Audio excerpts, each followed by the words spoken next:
Oi, pronto, vamos abrir juntos em Malaquias capítulo 3, é o último livro da Bíblia. Se você achar aí a divisão entre o Velho e o Novo Testamento, o último livro do Velho Testamento, da Bíblia é o Apocalipse, né?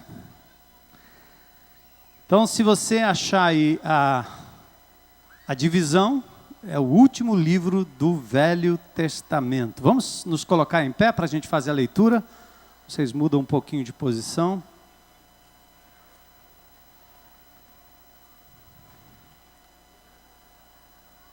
Malaquias. Esse nome quer dizer o mensageiro do Senhor. Malaquias, nós vamos ler o capítulo 3. Vamos acompanha aí a leitura do capítulo 3 todo, embora a gente vá hoje à noite trabalhar dos versículos 13 até o 18. Hoje acho que não tem as nossas transparências, então se você vir alguém sem uma Bíblia aí do lado, tá certo? Encosta aí pertinho para ele dar uma olhada. Antigamente diziam, se você está sem Bíblia, senta perto de um crente. Hoje não é bem assim, né? Hoje tem Bíblia na internet, tem Bíblia no iPhone, no iPad, no tudo aí. Bom, a divisão realmente começa do verso 17 do capítulo 2. Então vamos lá. Enfadais o Senhor com vossas palavras e ainda dizeis, em que o enfadamos? Nisto que pensais. Qualquer que faz o mal passa por bom aos olhos do Senhor. E desses é que ele se agrada, ou onde está o Deus do juízo? Antes de eu prosseguir, deixa eu só te dar aqui um pano de fundo. Malaquias é levantado por Deus para responder aos questionamentos do povo de Israel. Então esse livro tem várias perguntas que o povo faz ao Senhor, são perguntas provocativas, perguntas desafiadoras, perguntas às vezes cheias de cinismo. E Deus levanta o profeta com misericórdia para responder a estas indagações. Então por isso começa assim no verso 17, vocês estão enfadando o Senhor com as suas palavras. Mas aí vocês dizem, né, em que o enfadamos? Pergunta. Nisto que pensais. Qualquer que faz o mal passa por bom aos olhos do Senhor, e desses é que ele se agrada. Ou, outra pergunta, onde está o Deus do juízo? Eis que eu envio o meu mensageiro, que preparará o caminho diante de mim. De repente virá ao seu templo o Senhor, a quem vós buscais, o anjo da aliança, a quem vós desejais, eis que ele vem, diz o Senhor dos exércitos. Mas quem poderá suportar o dia da sua vinda? E quem poderá subsistir quando ele aparecer? Porque ele é como o fogo do ourives e como a potassa dos lavandeiros. Assentar-se-á como derretedor e purificador de prata. Purificará os filhos de Levi e os refinará como ouro e como prata. Eles trarão ao Senhor justas ofertas. Então a vinda do Senhor é uma vinda purificadora. Então a oferta de Judá e de Jerusalém será agradável ao Senhor, como nos dias antigos.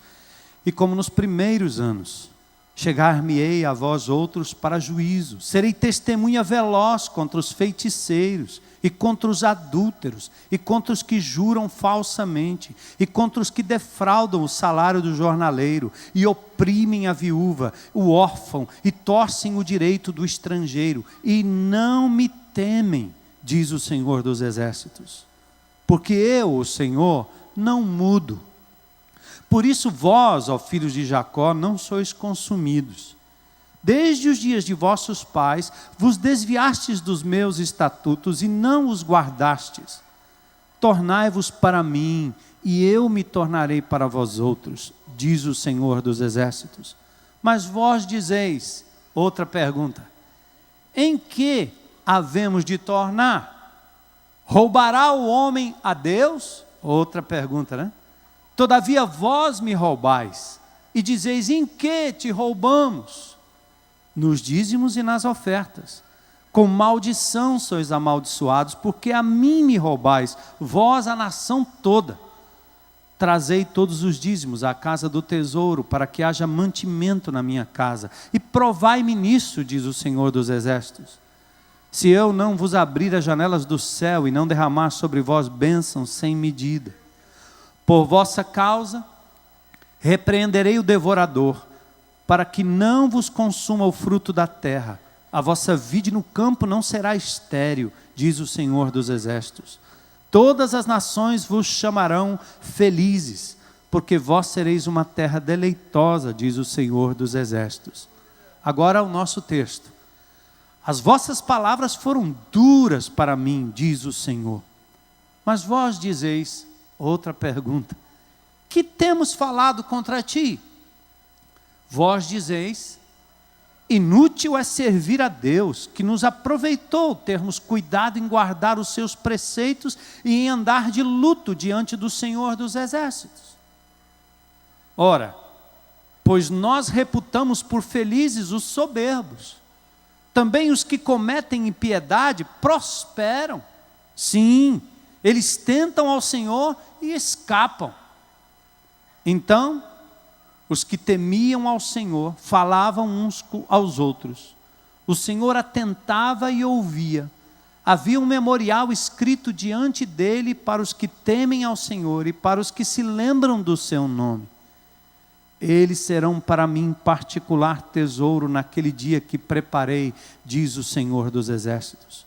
Poupá-los-ei como um homem poupa seu filho que serve. Então, vereis outra vez a diferença entre o justo e o perverso, entre o que serve a Deus e o que não serve. Senhor, pausamos na Tua presença, com a Tua palavra aberta, lida, e pedimos agora que o Teu Espírito Santo abra nossa mente, o nosso coração, o nosso entendimento, para não só aprendermos aquilo que Malaquias estava transmitindo ao povo, através do Espírito Santo, mas aquilo que o Senhor quer transmitir a nós hoje, 2012, último domingo do ano, olhando para trás, fazendo um balanço de tudo. Quem somos nós, Senhor, na Tua presença? O que fizemos e o que faremos diante de tão grande majestade, tão grande poder? Nós te pedimos, ó Pai, trabalhe em nossos corações aqui, neste lugar, na internet, onde quer que as pessoas nos ouçam, para a glória do Teu nome. Nós te agradecemos em nome de Jesus. Amém. Podem sentar. Que texto, hein? Pensando no final do ano, a gente podia fazer um texto mais festivo, né? Mas tem jeito. Vamos ter que puxar a orelha de um lado, né? E afagar do outro, para a gente poder fazer um balanço. Eu chamei esse texto de balanço espiritual, um acerto de contas com Deus. Você já abriu um demonstrativo de cartão de crédito? Um extrato bancário? Ou aquele extrato telefônico? E percebeu que você gastou mais do que deveria ter gasto?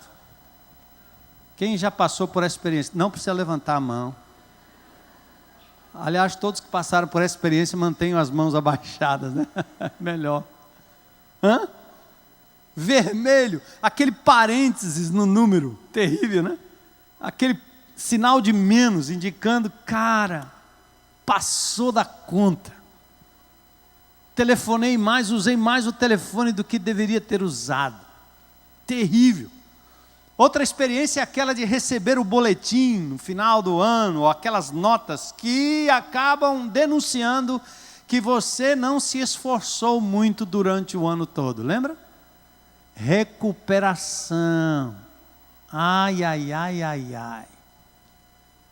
Ou seja, o resultado final, o balanço final foi que lá pelo meio do caminho, o que você deveria ter feito no bimestre primeiro, segundo, terceiro, quarto, você acabou não fazendo. Quando chega no final do ano, aquela sensação horrível de que você vai receber a nota que o diretor, a diretora, o coordenador vai dar a nota, o pai vai ver, a mãe também, lá vem a recuperação. Ai, que sensação ruim. Terrível. Aliás, todo final do ano, se vocês não sabem, as empresas costumam fechar para o balanço. E o balanço é exatamente saber quanto entrou, quanto saiu, né? Se houve lucro ou se houve perda. É um momento de você ajustar, fazer o seu acerto de contas financeiro, indicando qual o resultado final dos investimentos. Na vida pessoal, muitos se deparam com esse tal de acerto de contas. E na vida pessoal, quando chega um determinado momento da vida, nós, através de um exame médico, de uma tomografia, de um raio-x, por isso que muita gente nem gosta de ir ao médico, né? Tem alguém aqui que não gosta de ir ao médico? Eu conheço alguns, principalmente a macharada, né? Homem não gosta de ir ao médico, se acha o bonzão, porque se ele for ao médico, vai revelar o que de fato está acontecendo com ele. Então, na vida pessoal, nós, de quando em quando, temos estes acertos de contas, onde vão se revelando os prudentes e os negligentes. Tem aqueles que colhem um saldo positivo ou um saldo negativo daquilo que plantaram durante todo o ano que passou. Assim, nós somos avaliados em muitas áreas da vida. Mas quase ninguém avalia a caminhada espiritual. Pensa comigo. Como foi a sua caminhada diante de Deus? Aliás, rapidamente, né, que nota você daria para a sua caminhada espiritual neste ano de 2012? De 0 a 10. Difícil, né? Mais fácil seria você avaliar a sua esposa, ou o seu esposo, o seu filho, o seu pai, o seu amigo, o seu irmão, o seu pastor. Para avaliar os outros a gente é rápido. Eu dou 4 para ele, dou 6, dou 5. Mas e você? Qual seria a sua avaliação? É um exercício mais fácil avaliar as outras pessoas do que avaliarmos a nós mesmos. Nós somos craques nisso. Por isso nós queremos hoje falar desse balanço espiritual com a Igreja de Jesus. Aliás, o Novo Testamento, para você não achar que é invenção da minha cabeça, está cheio de instâncias em que o Senhor avalia o seu povo. O exemplo mais clássico é na parábola dos talentos, em Mateus capítulo 25, dos versos 14 a 19. O Senhor que entrega nas mãos dos seus súditos talentos para serem investidos. 5 a um, 2 a outro, 1 a outro. E o texto diz claramente: e também será como um homem que ao sair de viagem chamou os seus servos e confiou-lhes seus bens. E deu a eles uma quantidade X para um, Y para outro, Z para outro. 5, 2 e 1. A proporção.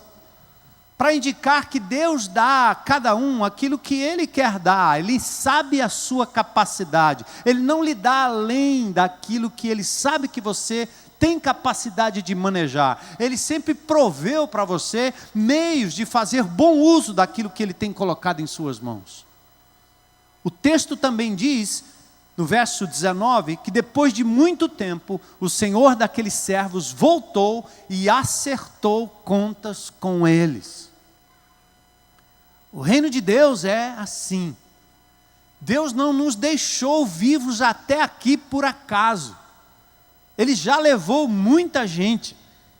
Ele já permitiu a morte de crianças, jovens, adolescentes, moços, de todo jeito. Já muitos foram inutilizados, ficaram pelo meio do caminho em 2012. Mas nós ainda estamos aqui. E se estamos aqui é porque Deus tem um propósito para nós. E de fato, ao longo deste ano, Ele tem colocado nas suas mãos os talentos para que esses talentos fossem investidos no reino de Deus. Ele não pede nada além daquilo que é proporcional ao que ele lhe deu, está entendendo? Ele não pede que você desenvolva o que o outro desenvolve, o que o outro é capaz, mas aquilo que você é capaz, ou seja, é o seu talento, é aquilo que Deus tem colocado nas suas mãos. Enfim, que nota você acha que o Senhor daria à sua fidelidade a Ele durante esse ano? Que nota o Senhor daria à sua vida pessoal, devocional, à sua busca intrínseca, pessoal, íntima de Deus? Que nota o Senhor daria ao seu ministério, à sua vida colocada a serviço de outros? Seja no âmbito da igreja local, fora do âmbito da igreja local, como membro desta, servindo em qualquer lugar. Que nota o Senhor daria se nós fôssemos agora prestar contas com Ele ou a Ele? Que tal a sua palavra? A nossa fidelidade de novo nos bens e talentos que Ele tem nos dado. A nossa contribuição, a nossa efetiva contribuição para o avanço do reino de Deus. O fato é, irmãos, que se não hoje, um dia, todos nós estaremos frente a frente com aquele que nos amou, que se deu totalmente por nós, a ponto de dar a sua própria vida por nós, e é isso que nos constrange mais, e que deveria nos constranger mais. Não é a ameaça de que Deus vai nos punir, vai nos botar na cadeia, de que Deus vai confiscar alguma coisa, não. Eu acho que a coisa pior de enfrentar Deus num momento desse, em que ou Ele retorna e vem nos buscar, ou nós partimos para estar com Ele, é o constrangimento de não termos sido capazes de sermos fiéis àquele que nos amou tanto. O maior constrangimento é o constrangimento do amor de Deus por nós. E a gente começa a olhar e dizer, meu Deus, o que eu fiz? O que eu fiz? Nossa meditação de hoje então nos leva a um momento em que Deus faz a avaliação com o povo de Israel. E quando a gente olhar para a avaliação que Deus fez com o povo de Israel, nós vamos ver se nos enquadramos nesta avaliação. Claro que sim, de um jeito ou do outro. Como um professor, como um coordenador, como um diretor, ou como pais diligentes, Deus nos chama agora para um acerto de contas. E distingue a atitude daqueles que foram negligentes, relapsos, cínicos, hipócritas, e aqueles que andaram no temor do Senhor e honraram o nome dEle. Muito interessante. Malaquias capítulo 3, versos 3 a 18 diz isso. Malaquias foi o último dos profetas. Seu nome significa mensageiro de Jeová. Ele foi um judeu depois do exílio babilônico.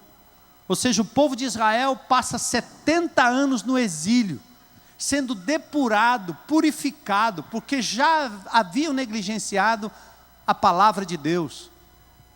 Os 70 anos de cativeiro veio com uma espécie de doença para purificar a vida daquele povo.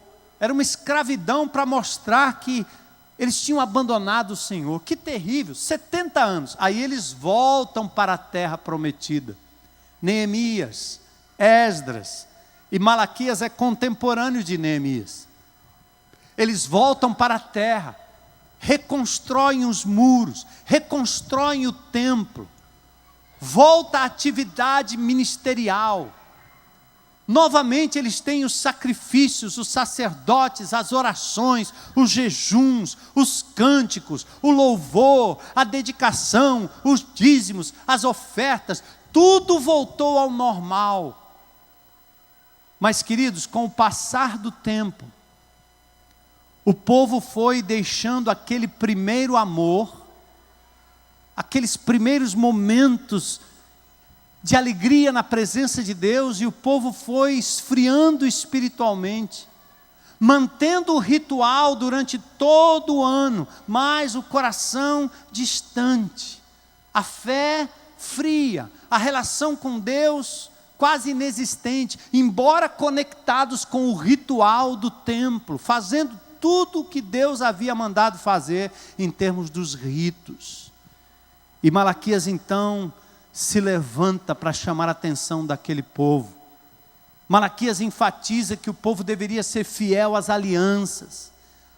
Ele denuncia a adoração hipócrita no capítulo 1. Ele condena a idolatria no capítulo 2. Ele desaprova o divórcio, porque o povo estava chegando ao ponto de abandonar suas esposas judias para então terem relação com mulheres de outras nações, o que Deus tinha proibido. Então Malaquias chama a atenção e diz: Deus odeia o divórcio, vocês estão andando no caminho errado. Mesmo voltando a fazer todo aquele ritual, tinha algo errado. E depois Deus chama o povo de ladrão, porque está roubando o Senhor no que diz respeito à manutenção do próprio templo. Os judeus então perderam o fervor espiritual com o tempo, foram se tornando frios e cínicos. Até a palavra dura, hipócritas, né?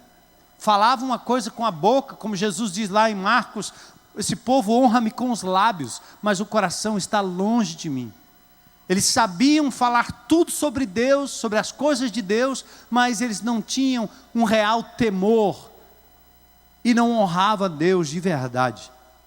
Então Malaquias chama a atenção. 6 mensagens no livro inteiro respondem às 10 perguntas irônicas do povo. Israel pergunta: em que nos amaste? Israel pergunta. E Deus então fala que amou Israel sempre. Depois eles perguntam: em que desprezamos o teu nome? E Deus dizendo: vocês desonraram o meu nome. Em que te havemos profanado? Por quê? Em que enfadamos? Nós lemos agora há pouco. Onde está o juízo? Onde havemos de nos tornar? Para quem? Como? E assim por diante.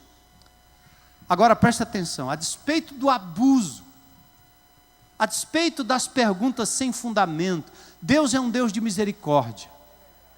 E Ele se volta para ouvir até as asneiras, perguntas bobas que o povo estava fazendo. Deus se aproxima do seu povo e se dá a falar com eles carinhosamente e com misericórdia, para ver se o povo retorna ao primeiro amor. É assim que Deus faz, usando o profeta. Então, aqui agora é hora do balanço, que revela aqui 2 tipos de pessoa, ou pessoas. Primeiro, os que duvidam e ignoram o Senhor, duvidam de Deus, ignoram que Deus existe, vivem a vida religiosa, mas não estão nem aí para o Deus pessoal. E aqueles que confiam no Senhor, temem o Senhor e honram ao Senhor. As 2 últimas indagações faz com que o profeta revela como Deus acompanha, contabiliza o que dizem e fazem os negligentes, e como há um memorial escrito, segundo a Bíblia aqui, registro para aqueles que o temem e reverenciam o seu nome. Então agora é hora do acerto. A hora do acerto mostra que não existe campo neutro. Nossa atitude revela de que lado nós estamos. O balanço é feito pelo Senhor. As pessoas podem nos achar espirituais, mas é Deus que sabe o quanto nós de verdade somos fiéis a Ele. É como Elias, né? Lá em 1 Reis 18. Até quando vocês vão ficar oscilando, vacilando entre 2 pensamentos? É o mundo que você quer servir? É a si mesmo, seus desejos, sua forma de ver a vida? Você quer continuar correndo atrás dos seus próprios planos e projetos? Ou você está a fim de honrar a Deus, temer a Deus e submeter tudo a Ele? Sai de cima do muro.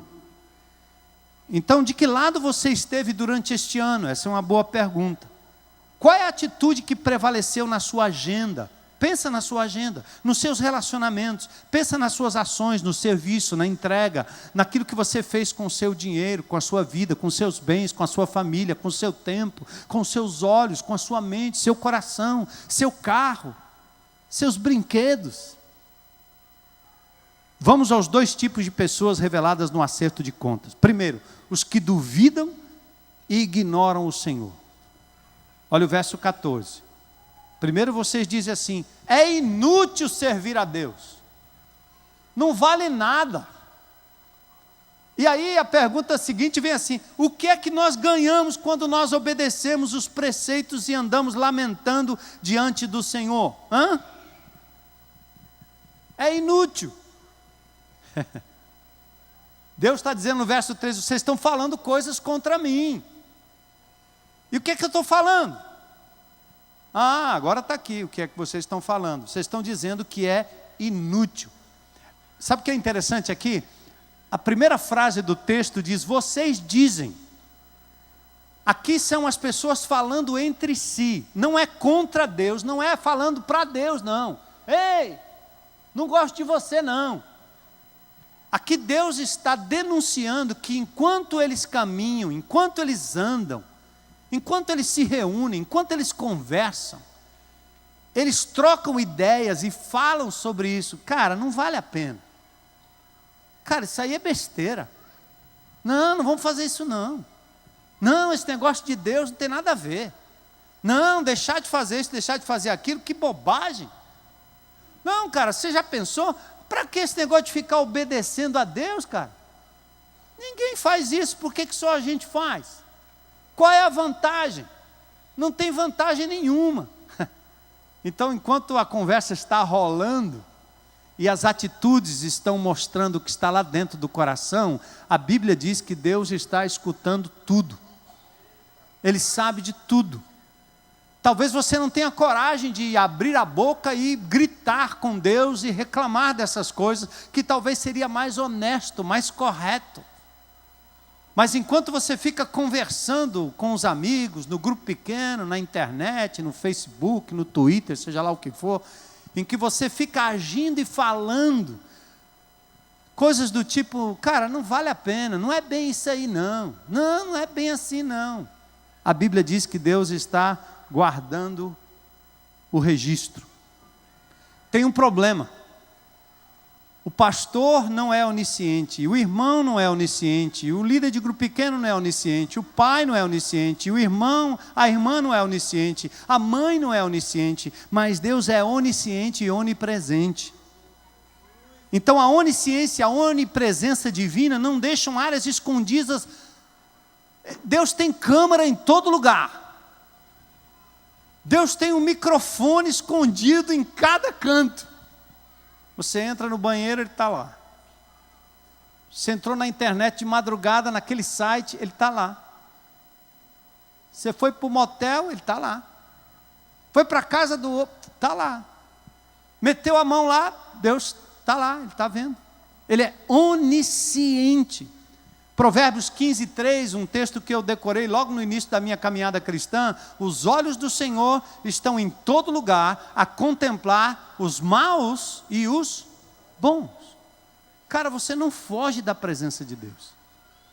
É melhor ser um incrédulo ateu, escrachado, porque esse aí tem mais chance de arrependimento, do que ser um crente enrustido, meia boca, que não sabe para que lado está, e que fica achando que Deus não está. Opa, ninguém está vendo. É agora. Aquele que a consciência não bate, não toca, e você vai de pecado em pecado, de rolo em rolo, de problema em problema. Hoje mais do que nunca nós estamos vendo a desgraça, né? A coisa tão maravilhosa que o homem inventou, que Deus permitiu, que foi a internet, toda essa tecnologia, toda essa coisa digital, né? Agora nós estamos vendo pessoas arrebentando a vida, porque se entrega a uma coisa que é anônima. Você está atrás da tela, ninguém está te vendo. Você põe um nome qualquer e sai fazendo, até transa pela internet se quiser. Como se Deus não estivesse vendo. Porque naquela hora você acha que você é Deus e que Ele não está vendo e que não haverá nenhuma retribuição. Deus está dizendo assim: vocês falaram e eu vi, eu ouvi. Salmo 139, lembra? O pensamento ainda não chegou à boca, o Senhor já conhece. A palavra não chegou na língua e Deus já sabe. Vai fugir para onde, meu amigo? Percebe? Não tem vantagem em tentar enganar Deus. E o que Malaquias está dizendo para o povo de Israel é: vocês cantam os hinos, vocês dão oferta, vocês oram, vocês gritam, vocês fazem tudo, vocês cantam, vocês fazem todo o ritual, mas Deus conhece o coração. E o que vocês estão falando é coisa diferente daquilo que vocês estão fazendo como ritual para mim. Olha, eles estavam dizendo assim: é inútil servir a Deus. Estes são os que duvidam, eles são os que duvidam de Deus, mas eles não têm dúvida sobre a postura que eles adotam. A vida é levada na convicção de que não vale a pena servir a Deus e não tem menor utilidade em estar se dedicando a servir o próximo, a servir a igreja de Jesus, a servir o Senhor Jesus. Sempre tem uma desculpa. Servir a Deus ou a si mesmo não faz a menor diferença para esse povo aqui. Aí depois eles ainda afirmam assim, ó: o que a gente ganha em obedecer a Deus? Diga aí. Só essa pergunta revela que as pessoas têm uma relação com Deus que é mais ou menos essa relação milagreira. Eu gosto dessa santinha porque ela fez uma graça, ela me trouxe uma... Pode acreditar, todo mundo admira um santo porque o santo deu uma graça para ele, não foi? Eu recebi uma graça, agora eu estou ligado nele. A minha mãe era assim. Ela ia para o centro de macumba, como ia para o centro não sei de onde, como ia para debaixo não sei o quê, como trazia a estátua de não sei quem, bastava receber a graça. E o camarada fica amarrado para o resto da vida, porque a relação da pessoa com o Deus, com a estátua, é uma relação de troca. Eu me penitencio e você me favorece. Bora aí. E aí eles estão dizendo assim: vem cá, o que a gente ganha em obedecer a Deus? Alguém tem alguma resposta aqui? Ganha casa, carro novo, prosperidade, negócios, ganha um colete à prova de bala, não é assaltado, não fica doente, tem uma pílula do câncer correndo aqui dentro da nossa, contra o câncer, correndo dentro da gente. Você já não teve esse tipo de pensamento? Pensa bem. Chega uma hora que você fica assim: o que eu ganho com isso? Eu me restringo, eu recuo, eu abro mão das minhas vontades, eu deixo de estar em outro canto. Onde é que eu estou aqui domingo à noite, rapaz? O que eu ganho com isso? Estes que não temem ao Senhor estavam pensando assim em Israel. Queriam Deus para uma relação de troca. Deus só era importante se estivesse dando alguma coisa. É tanto que as pessoas não sabem lidar com Deus quando as coisas não vão bem, não é verdade?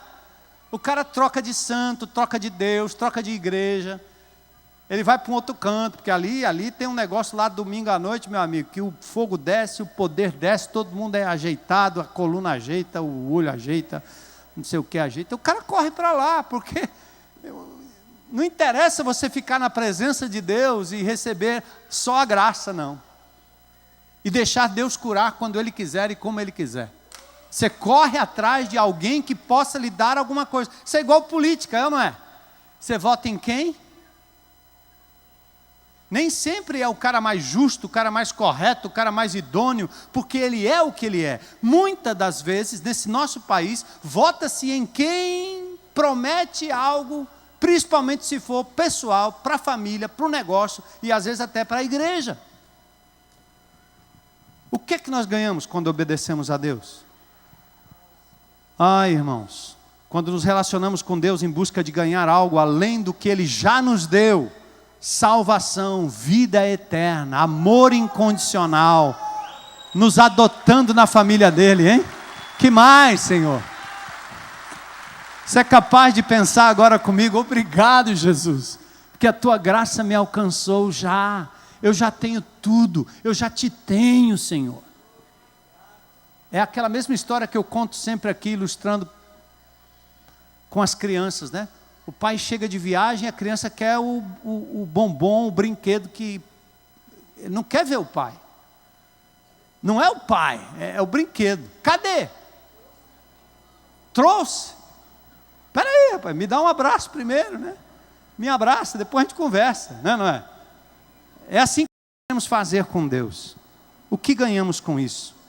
Aliás, eles até chegam ao ponto de dizer no mesmo verso, o que a gente ganhou em ter lamentado, feito jejum, oração? Aqui é uma religiosidade que eles disseram, olha, de que valeu tanta oração, tanta vigília, tanto louvor, tanto lamento, de que adiantou? Ai, ai, ai. Aí Deus responde no capítulo 2, versos 13 e 14, ele responde. Deus responde no outro capítulo. Ele diz assim, a outra coisa que vocês fazem, vocês enchem de lágrima o altar do Senhor, choram e gemem, porque Ele já não dá atenção às suas ofertas, nem as aceita com prazer. E aí vocês perguntam, por que eu faço tanto, oro tanto, não sei o que tanto, e Deus não responde? Aí Deus responde no mesmo capítulo, ele diz assim, sabe por quê? Porque o Senhor foi testemunha da tua infidelidade com a mulher da tua mocidade. Aí Deus diz assim, queridos, piedade não combina com pecado. Não adianta você louvar, orar, fazer, acontecer, expondo, se abrindo, mostrando para as pessoas, se lá dentro, e se nas suas relações mais íntimas tem algo errado. O capítulo 2 de Malaquias, Deus diz para o povo, olha, vocês estão fazendo tudo certinho aqui no templo, mas a sua relação familiar está mal. Você está traindo a sua esposa. Então eu não aceito o teu cântico quando ele vem misturado com erro, iniquidade, pecado. O que Deus está querendo é limpa primeiro. Vamos deixar que a nossa atitude, a nossa vida seja coerente com aquilo que a gente declara e proclama diante de Deus. O fervor do primeiro amor, dos primeiros dias de convertido, foram se perdendo nos gestos, nos ritos e nas palavras. Então, amados, devoção não combina com iniquidade. Deus está contabilizando tudo. Tudo. Aí eles ainda pioram a situação, dizendo assim, mas olha aí, os arrogantes e os maldosos são felizes, está vendo aí? O Cachoeira, o Zé Disseu, né? Os caras roubam, o pessoal do banheiro aqui, os caras do jogo do bicho, né? A turma do crack, olha aí. Os caras roubam e continuam ricos. Eles chegaram num ponto de espiritualidade que eles não estão olhando mais para o Senhor que é dono do ouro, da prata e dono do universo. Eles estão olhando agora no horizontal, olhando para o vizinho, olhando para o outro, para o político, para o empresário corrupto, para o indivíduo que não presta, para o bandido e dizendo, olha aí rapaz, esses caras têm casa, têm carro importado, eles têm mulheres, eles têm dinheiro, eles não têm problema de conta bancária, é muito dinheiro, eles têm sacos de dinheiro. Vale a pena servir a Deus? Ficar se privando? Comer pão amassado, tapioca dura? Vale a pena obedecer a Deus e não curtir essas coisas maravilhosas que os caras têm ao redor? Gente, a nossa espiritualidade vai caminhando como a espiritualidade de Israel. Eles saíram do Egito, saíram da Babilônia, voltaram para o templo, serviram ao Senhor por um tempo, depois começaram a olhar ao redor e disseram, não vale a pena. As nações ao redor têm muito mais do que a gente. A contar pelos valores eternos, talvez seja verdade. A contar pelos valores efêmeros que não duram, talvez seja verdade. Mas o Senhor é muito mais do que isso. Os olhos voltados para os sinais de felicidade humana vão enxergar felicidade, prosperidade e impunidade naqueles que desafiam Deus. O mundo parece seguir muito bem sem a presença de Deus, não é? Por isso, eles achavam que podiam negligenciar, sonegar ou até negar qualquer dedicação da vida. Queridos, nós temos que reconhecer aqui que ao longo dos meses, a gente vai sendo sugado para esse mesmo pensamento. correndo atrás do que é material, correndo atrás do poder, correndo atrás do ter, a gente vai se esquecendo da essência da vida. A presença de Deus, o amor de Deus, o cuidado de Deus, a paz de Deus. A necessidade de relacionamento, de viver o reino de Deus, com o povo de Deus. De colocar nossas coisas à disposição de Deus. E a gente vai se tornando frio. Faz o rito, mas o coração distante. Hora do balanço. É hora de fazer um balanço final. E aí, vamos caminhar para um outro grupo que aparece aqui no texto. O acerto de contas com Deus revela que há um outro tipo de pessoa, da qual Ele se agrada. Se formos assim, como estes que vamos ver agora, amém. Se não, se em nós, durante 2012, sobrou algum resquício deste outro que questiona se vale a pena servir, se vale a pena obedecer, se vale a pena ler a palavra, orar, se vale a pena fazer o bem, se vale a pena amar o irmão, receber o irmão, acolher o outro, pregar a palavra de Deus, se há algum resquício dessa dúvida em nós, que hoje seja um dia de confissão, de renovação, para a gente entrar 2013 de outro jeito. Os que confiam e temem ao Senhor. Versos 16 e 17. Olha que legal. Depois aqueles que temiam ao Senhor conversavam uns com os outros. E de novo Deus está presente. E o Senhor os ouviu com atenção. Foi escrito um livro como memorial na sua presença. Os que temeram ao Senhor e honraram o seu nome. Acerca dos que temiam ao Senhor e honravam o seu nome. Aqui duas palavras importantes: temor e honra.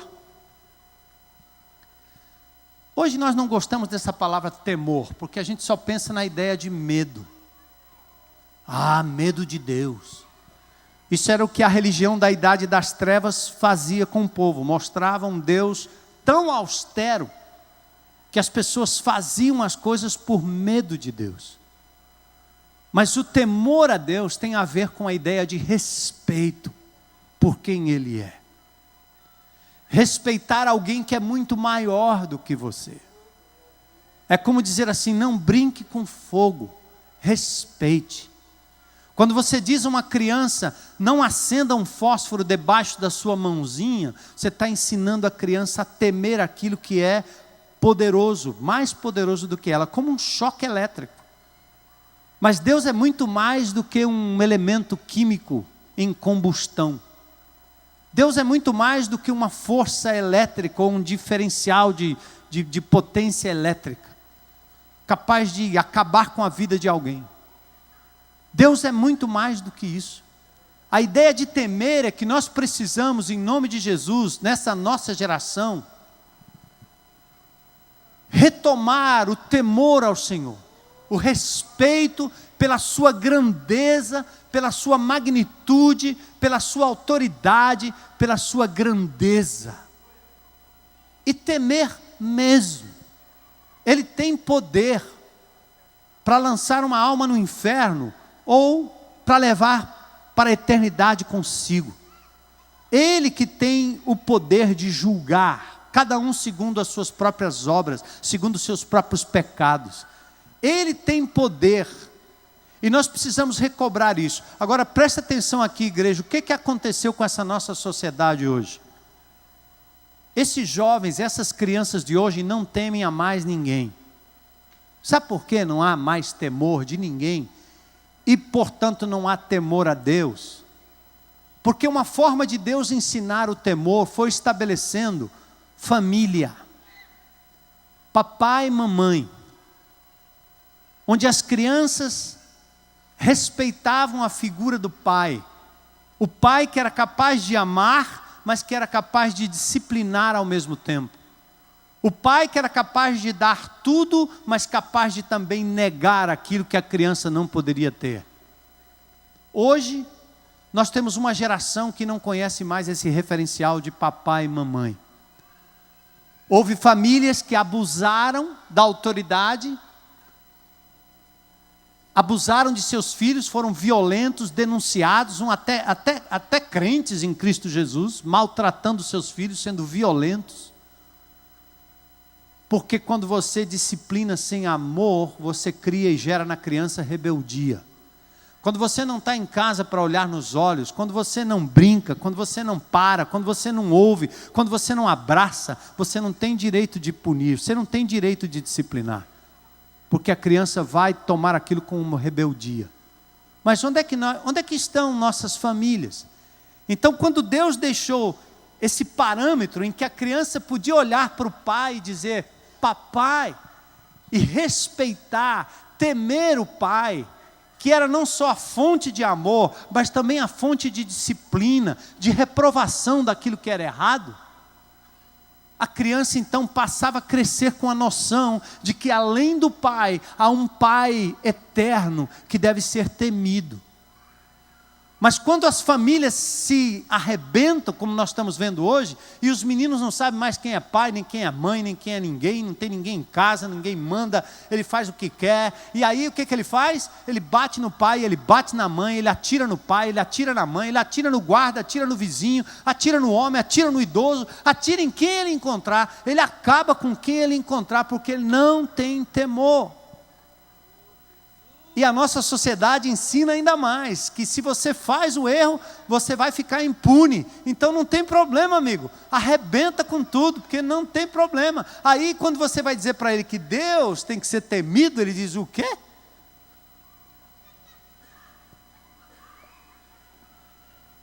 Não é assim? E nós como crentes em Cristo Jesus também temos essa ideia. A gente faz o que é errado, parece que não dá nada errado, parece que não vem o julgamento, parece que Deus não se apresenta, o dedo dele não baixa, e você diz, opa, o negócio aqui é bom, cara. Eu fiz, não deu nada. Bora fazer também. Queridos, esse mundo não está desgovernado. Deus está no controle absoluto. Absoluto. Então aqui vale você pensar nisso. Primeiro, o temor. Peça a Deus para que o temor do Senhor entre no seu coração, entre na sua vida. Temor. Olha, você pega essa palavra temor, vá numa concordância bíblica, ou vá lá no seu computador, procura a palavra temor e saia lendo os versículos, você vai aprender muito sobre o temor. O temor do Senhor prolonga a vida, mas a vida do ímpio é abreviada, Provérbios 10, 27. O temor do Senhor é fonte de vida e afasta das armadilhas da morte, Provérbios 14, 27. O temor do Senhor é o princípio da sabedoria. E o conhecimento do santo é entendimento, Provérbios 9, 10. É melhor ter pouco, presta atenção, com o temor do Senhor, do que ter grande riqueza com inquietação, Provérbios 15, 16. Como é feliz o ser humano que é constante no temor do Senhor, mas quem endurece o coração cairá na desgraça. Veja a história dos caras que muito têm, que muito conseguiram. Onde é que estão? Onde é que vai parar? Às vezes aqui mesmo, nesta terra, é desmascarado. O pecado acha o indivíduo. A justiça mesmo falha, acaba botando o cara na cadeia, ele se perde, eles se matam ele. Alguma coisa vai acontecer. Dura por muito pouco tempo. Mas o homem e a mulher que temem ao Senhor, esse sim, prolonga a sua vida, e a vida que tem é uma vida em paz diante do Senhor. Pensa nisso, viu? Aplauda o Senhor, temor. A segunda palavra é honra. Honra ao Senhor, honra. Deus está dizendo que aqueles que não eram os negligentes, estavam conversando entre si, eles temiam ao Senhor e eles honravam o nome do Senhor. Olha, só para vocês terem uma ideia, um dos mandamentos que nós temos lá no Velho Testamento, que é repetido na Bíblia, é o quê? Honra o teu pai e a tua mãe. É o único mandamento com promessa. Sabe o que está dizendo lá a promessa? Se você honrar o teu pai e a tua mãe, os teus dias na terra vão ser prolongados. Já experimentou isso? Mas quem desonra os seus pais tem vida abreviada ou vida infernizada. É um princípio. É divino. A sociedade pode inventar o tipo de família, o tipo de núcleo familiar que quiser. Não vai mudar o princípio de Deus. Mas olha de novo a palavra temor e a palavra honra. Honra. Honra o teu pai. Honra o teu pai eterno. A honra quer dizer falar bem dele. Tê-lo em alta consideração. Fazer dele o seu bem maior. Colocá-lo num alto e sublime trono da sua vida. Não adianta você dizer que Jesus está lá à direita do Pai, e você fica aclamando o nome dele, quando ele não está sentado no trono da sua vida, da sua agenda, do seu tempo. Quando Jesus não é capaz de obter nem 15 minutos do seu tempo para ler a Bíblia todo dia, nem 5 minutos. Deus não é capaz de obter o seu tempo, Deus não é capaz de obter o seu talento, a sua mente, a sua cabeça, reinar na sua vida. Por isso o Pai Nosso diz, teu reino venha. Então, amados, os que foram ouvidos pelo Senhor, eles não só temiam, mas honravam o Senhor. E diz que Deus está atento, o Senhor os ouviu com atenção, verso 16. Ele esteve com você todo o tempo. Quando você sentou para falar do nome dEle, quando você honrou o nome dEle com um gesto, com ajuda, com uma palavra, com um choro, com uma exortação, com um abraço que você deu. Durante todo este ano, o Senhor contabilizou tudo lá no seu HD eterno, que é muito maior do que qualquer computador humano. Deus registrou tudo. Ele atentou para o que estes falavam, contabilizou o fruto de palavras e ações em seu nome, cada gesto. Hebreus 6,10 diz assim, Deus não é injusto, Ele não se esquecerá do trabalho de vocês e do amor que demonstraram por Ele, pois ajudaram os santos e continuam a ajudá-lo. Uma forma de amar a Deus é amar os que são de Deus. Uma forma de amar a Deus é ministrar, servir aos que são de Deus. Outra coisa, até as lágrimas estão registradas. Lá no Salmo 56 diz, registra tu mesmo o meu lamento, recolhe as minhas lágrimas em teu odre, acaso não estão anotadas em teu livro? Até os momentos de dor, de choro, de pranto, o Senhor esteve com você. Esteve com aqueles que temem ao Senhor, que honram ao Senhor. E outra coisa, Ele revela o valor que essas pessoas têm. Ele diz, eles serão para mim naquele dia, no dia em que eu agir, eles serão meu tesouro pessoal. Você pensa que Deus está surdo e cego para o que Ele continua dizendo e fazendo na terra, ou para o que você continua fazendo e vivendo? Claro que não. Ele vai agir, verso 17, no dia em que eu agir, por isso ainda os castigarei, ó Israel, e porque eu farei isto com você, prepare-se para encontrar-se com o seu Deus, ó Israel. Amós 4,12. Deus disse, eu vou agir, mas naquele dia eles serão para mim particular tesouro. Que coisa boa, né?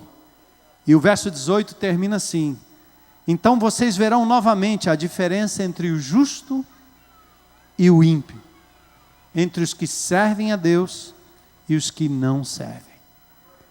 Veja só, o balanço final revela dois tipos de atitude. Um, do povo de Israel, a atitude do cara negligente, presente, participando dos rituais do templo, fazendo tudo que o povo de Deus era para fazer, mas a vida misturada com iniquidade, o cinismo foi tomando conta, foram se distanciando de Deus, esfriando o coração, já não tinham mais nenhum temor, já não estavam honrando o nome de Deus e chegavam a questionar, será que vale a pena servir a Deus? Aí o camarada fica inventando desculpas, né? Não, esse negócio não tem que ser igreja, é cada um por si, é o reino de Deus. Irmão, não tem jeito. É a mesma coisa que dizer assim, não tem nada a ver com família. Deus instituiu a família, assim como Ele instituiu a igreja, não tem jeito. É através da igreja que principados e potestades conhecerão das grandezas e das maravilhas de Deus. Deus escolheu que o seu reino aqui na terra fosse representado pela igreja local. Não tem como. Você não pode riscar a palavra igreja, comunidade da Bíblia. Não tem como. Nós somos o corpo de Cristo e o seu templo, seu corpo em particular. 1 Coríntios, lá no capítulo 12, verso 27, diz isso. Você quer servir a Deus? Sirva os irmãos. Você quer servir e amar e honrar a Deus? Ame as pessoas que não conhecem a Deus para que elas venham ao conhecimento de Deus. Então esses que são os cínicos, né, são os indivíduos que circulam pelo meio, mas têm uma atitude distante de Deus. Outros são até aqueles que fazem tudo para Deus, mas eles estão a fim de uma recompensa qualquer. É como o filho mais velho da parábola do filho pródigo. Eu não te obedeci todo o tempo, eu não fiz isso, não fiz aquilo. Autojustiça, sai dessa. Nós temos que servir a Deus por amor e porque é nossa obrigação diante dEle. Não vamos fazer para obter qualquer tipo de benesse do Senhor. Mas também tem um outro tipo, né? O tipo que honra e teme ao Senhor. Então, vamos fechar o ano, último domingo, para a gente dar uma olhadinha assim no nosso balanço. Se Deus puxasse a sua folha corrida aí desse ano, né? Se Ele abrisse o livro naquela página em que as suas palavras, seus gestos foram todos registrados, qual seria o saldo? Qual seria o saldo?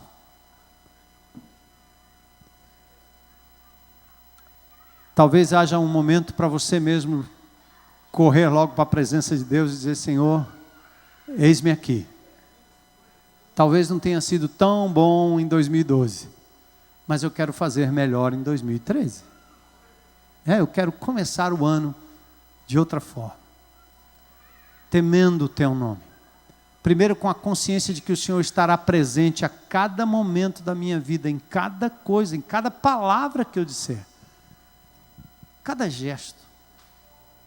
Eu fico muito triste às vezes de ver como as pessoas usam o nome de Deus em vão. Isso é falta de temor, falta de honra ao nome do Senhor. Faz isso não. Tenha o nome dele em alta honra. Não deixa sair da tua boca palavras do tipo: ai meu Deus, graças a Deus, sem que isso não signifique o seu mais profundo sentimento de gratidão. Não deixa não. Não usa o nome de Jesus, a palavra de Deus, em vão. Mas reconheça que Ele está sempre presente na sua vida. Contabilizou tudo. Mas Ele é um Deus de misericórdia, por isso que Ele levanta o profeta para dizer: volta para mim, eu vou me voltar para você. Tá bom? Deus está dizendo isso para você hoje à noite. Começa de novo.